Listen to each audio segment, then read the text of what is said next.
Hey everyone, thank you for clicking on the video.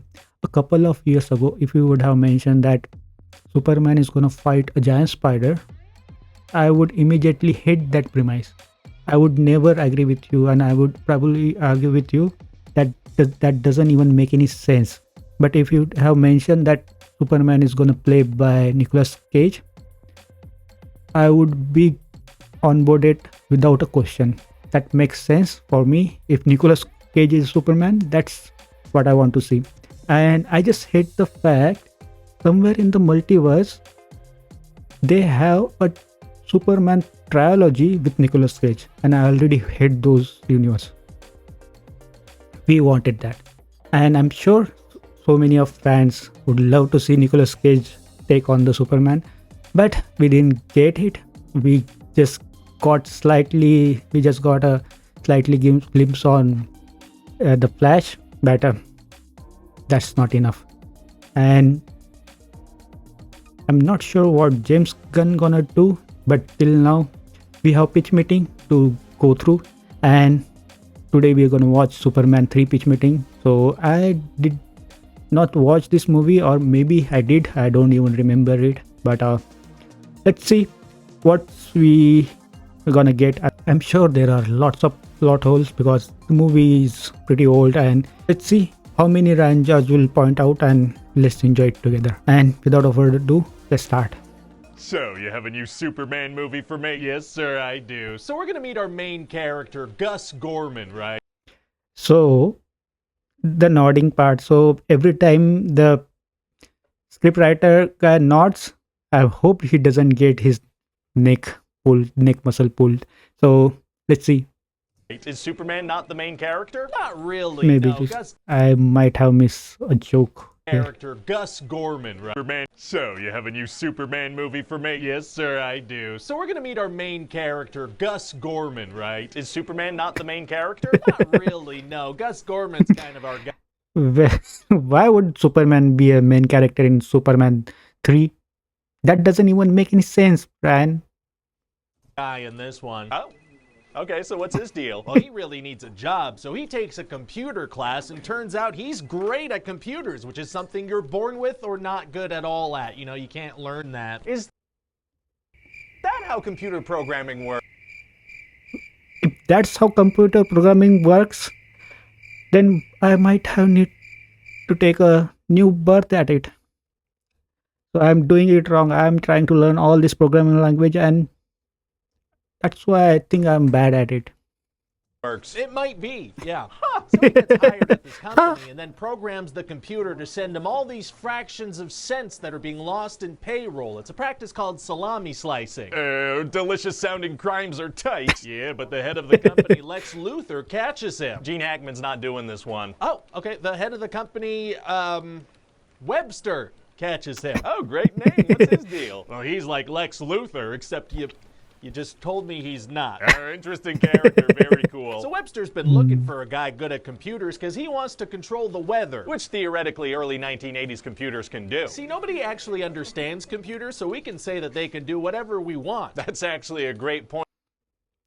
So there are some computers, there are some movies that, like Geostorm, I think they are about the weather, how they can control weather with satellites and computer. So that prediction came true. And once this whole computer fad is over, nobody will be any the wiser. Yeah, so this movie's gonna Famous last words. We have AI now. age great. Amazing. So why does he want to control the weather? This would age great. Well, he wants to destroy Colombian coffee fields so he can control the market. Very evil. Oh, hey, could I hear about Superman a little bit, please? No. Why would we want to hear about Superman? I mean, we should really stick to Gus Gorman. That's what you get when you always do out of box thinking. So Superman movie, what would be the out of box thinking? Don't show Superman. Gorman. Just a little. Okay, fine. Well, Superman's still working at the Daily Planet. And what's going on there? An office bingo game that we're going to revisit a shocking number of times throughout the movie. What? And then also Superman gets invited to his high school reunion, and he wants to write What? a story about that for the paper. Is Lois Lane gonna go with them? No, actually, she's barely going to be in the movie. She's going to show everyone a bikini and take off on vacation to Bermuda. Did she just come into the office to show people a bikini and leave? Yes, so Clark takes off to Smallville, but along the way he crosses a big old fire at a chemical plant. Uh-oh, sounds like a job for Superman. You betcha. So he sneaks into the back of a cop car and then comes out the other side dressed as Superman. Did he just leave his Clark Kent clothes and glasses and wallet in the back of a police car? Hey, shut up. So he finds some acid that he's told cannot heat up or it's going to explode in a real bad way. Uh-oh, gonna be hard to keep that cool, I bet. Actually, it's going to be super easy. Barely an inconvenience. Oh, really? Yeah, see, he flies to a nearby This is really just 2 minutes in, and we already have a super easy and barely inconvenience moment. a lake, freezes the top layer, flies back with it, and drops it on the building. Why not just breathe his ice breath onto the thing that needs to stay cool? Because. So then he heads back to Smallville and reconnects with Lana Lang. Ew, that's a lady's name. Ooh, but now it's Gorman time. Ooh. Back to Gus Gorman. You didn't know it, sir. So in order to make bad weather in Colombia using computers, Gus has been sent to Smallville to use the computers at a subsidiary of the company so that it can't be traced back to them. How would that not be traceable if it's one of their companies? Computer reasons. So he starts messing around on the computer and causes a bunch of problems that computers are definitely capable of causing. Like what? Like immediately overbilling someone at a department store and making those two little traffic guys get into a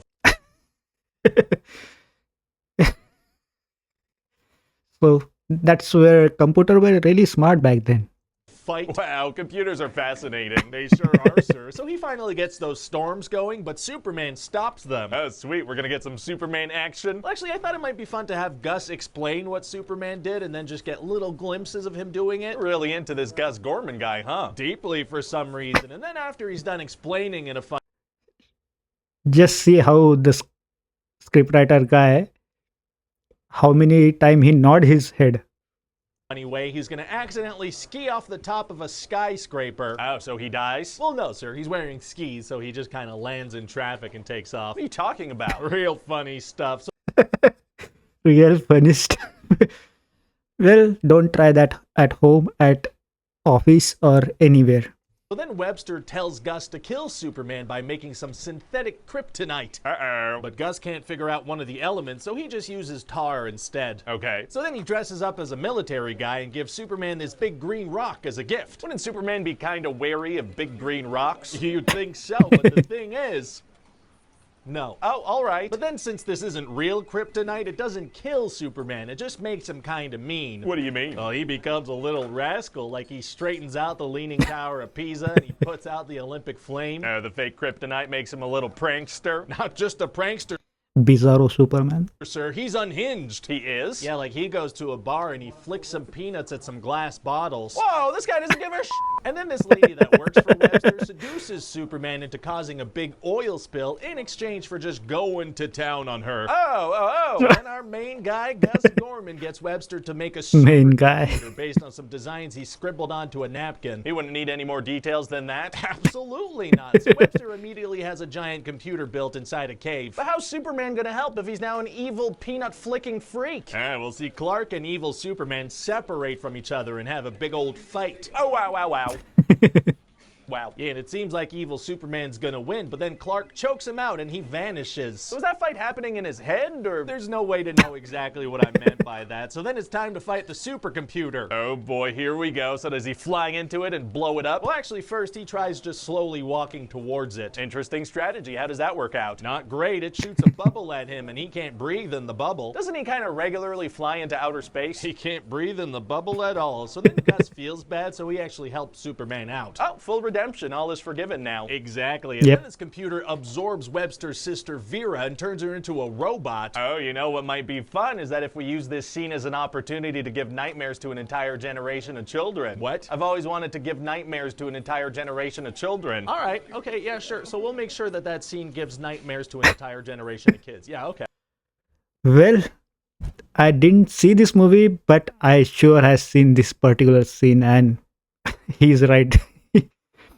It gave me nightmares. Amazing. Anyway, then Superman heats up some acid and kills the computer. Fantastic. And then he drops Gus Gorman off with some guys, and Gus wants to show these guys he's friends with Superman, so he does that t-shirt opening thing, you know? Wouldn't that shirt opening thing mean that he knows that Clark Kent is Superman? Hey, shut up about that forever, and then we're done. So Well, it sounds like a movie, you know, and it's kind of scary what computers can hypothetically do. yeah, for sure. If you're not careful with computers, people can use them to do some pretty morally bankrupt stuff.